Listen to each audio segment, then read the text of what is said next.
Est-ce qu'on peut considérer ça comme un chien? Parce qu'en fait, je cherchais un chien pour présenter cet épisode, mais du coup, Yuki est reparti chez sa maîtresse. Chat pourri. Du coup, je me suis dit que Stitch pouvait être considéré comme un chien, donc voilà, les chiens, qui sont clairement les animaux que je préfère. Et je suis sûr que pas mal d'entre vous aussi. Et pourquoi on les aime autant, ces grosses bébêtes? Et ben voici une partie de la réponse. C'est parti.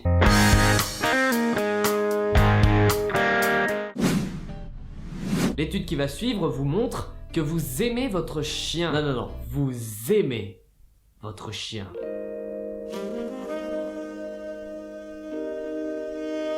Par l'anus! La biologie a enfin réussi à prouver qu'il existait bel et bien une réelle connexion entre le chien et l'homme. Quand les humains et les chiens se regardent dans les yeux, cela augmente leur niveau de cytocine, qui est l'hormone de l'amour, de la confiance et du plaisir.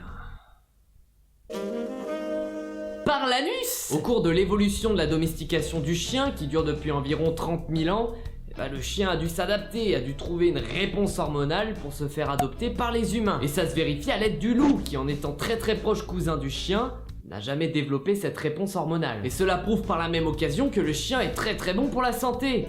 Et pas seulement pour l'asiatique d'à côté. Et que lorsqu'il vous regarde dans les yeux, ce n'est finalement pas que pour vous demander une friandise.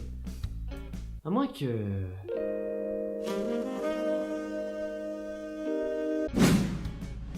Après avoir lu ça, finalement, on est en droit de se demander si les chiens ne ressentent pas les mêmes sentiments que nous. Jack.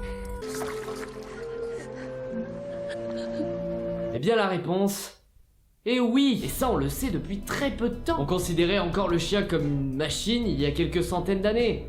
C'est pas moi qui le dis. Et aujourd'hui, on est capable de prouver que lorsqu'ils ressentent une émotion, ils dégagent la même réaction chimique et les mêmes hormones que les humains. L'ocytocine, par exemple. Mais attention à ne pas trop abuser non plus. Regardez ce merveilleux schéma, par exemple. Il montre les différents âges auxquels les émotions humaines apparaissent. Eh bien, le chien à l'âge adulte est à peu près arrêté à ce niveau-là. Donc lui mettre des vêtements ridicules ne le rendra pas honteux. Il aura aucune fierté à vous rapporter le bâton. Pas de honte, pas de fierté, pas de culpabilité, pas de mépris. On a quand même pas mal de choses à apprendre.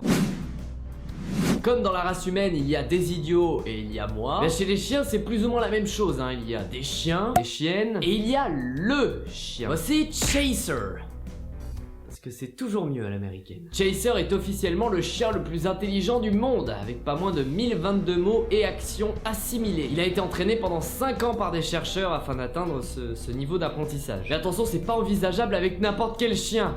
Ici, on parle bien du Border Fucking Collie. Et pour avoir vu ces chiens dressés en action, c'est juste incroyable. Ils sont d'ailleurs souvent utilisés comme chiens de berger et leur grande capacité d'apprentissage de mots leur offre pas mal de choses. Chaser est par exemple capable de retrouver n'importe quel objet dans une maison et de le trier à la simple élocution de son prénom. Allez demander ça à Nabila. Nabila, des vêtements. Et pour information, le chien supposé être le moins intelligent, c'est le lévrier afghan, qui reste quand même putain de magnifique. Tout dans le corps et rien dans la tête. Et d'ailleurs, si on réunit les 3 espèces les moins intelligentes et qu'on rajoute un plateau de télévision derrière...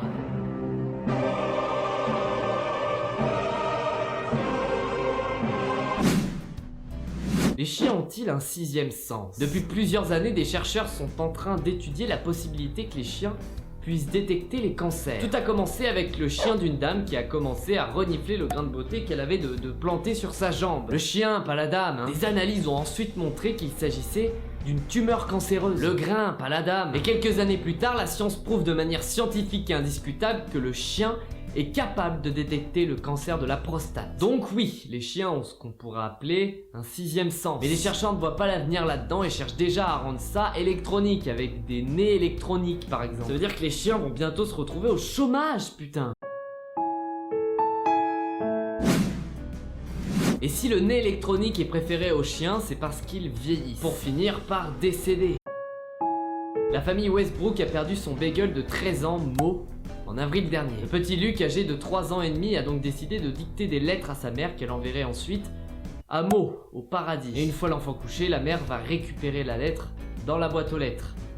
Mais pas cette nuit-là. Et quelques jours plus tard, la famille reçoit une lettre d'un certain Mo. Dans la lettre, il dit qu'il se trouve au paradis et qu'il s'amuse beaucoup. La coque, il est peut-être beaucoup aussi. En fait, c'était la guichetière de la poste qui avait compris que cette lettre venait d'un enfant et qui a décidé de faire une belle action. Elle dira que tout ça, c'est de l'amour, rien d'autre. Purement et simplement de l'amour. Et c'est ce qu'on aime chez ces petites bêtes, qu'on ait un chat, un chien ou un ordinateur. C'est que de l'amour. Si vous voulez en savoir plus des sujets abordés dans la vidéo, rendez-vous dans la description, sinon n'hésitez pas à me suivre sur tous les réseaux sociaux et à partager la vidéo si elle vous a plu. J'en fais trop pour aujourd'hui. Et maintenant c'est à vous d'en faire trop, je vous ai posé la question de savoir quel était votre animal de compagnie préféré. Le combat a longtemps fait rage, mais il y a une parfaite égalité entre le chien et le chat. Que vous ayez un chien, un chat, un poisson rouge ou une araignée, sachez en tout cas que c'est un bien meilleur déstressant que la cigarette ou l'alcool. Donc faites-leur un bisou de ma part.